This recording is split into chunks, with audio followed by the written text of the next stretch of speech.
the first step.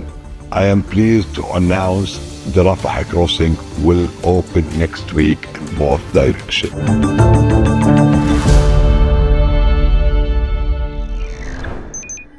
In the short term, I fear not very much, because this border or this crossing has been closed for essentially nearly 2 years. And what Israeli officials are saying, not so publicly, or certainly in the Israeli media, which is often not translated into English, is that the aim really of this crossing reopening is to allow many Palestinians to leave and not so many to come back.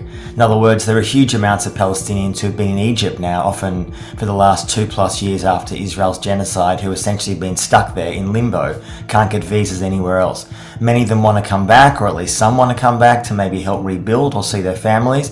But what Israel wants is the huge amounts of Palestinians to leave and not come back, to go to who knows where, Egypt, Somaliland, God knows which other country.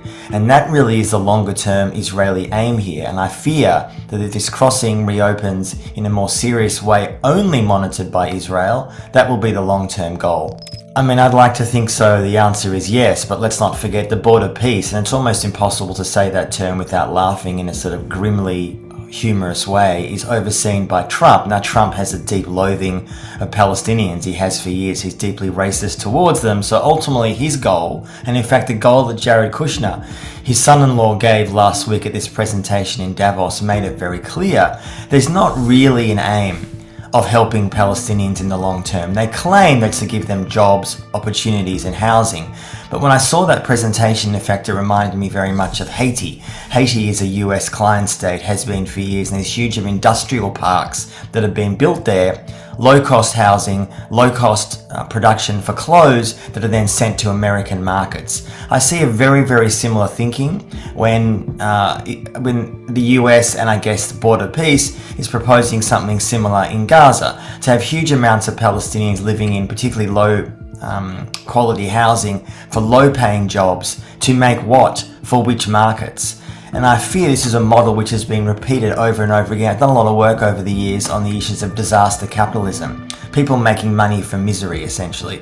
And I see very much what Israel's wanting to do there, building some kind of high-rise skyscrapers for tourism on the bones of hundreds of thousands of Palestinians in a pretty grimly similar way.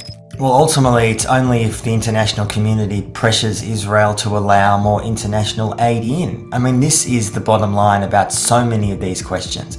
Are the international community, which I guess in some ways means Europe, which has been usually feckless about this question, the US clearly has no interest, in my view, in actually allowing Palestinian lives to be better. As you rightly say, anyone who can see any image, Gaza's in the middle of winter at the moment. It is freezing cold. There are huge amounts of people living in tents. There's no rebuilding. And it's worth saying that the idea of potentially rebuilding Gaza, whatever that means practically, at the moment Israel still controls close to 60% of Gaza.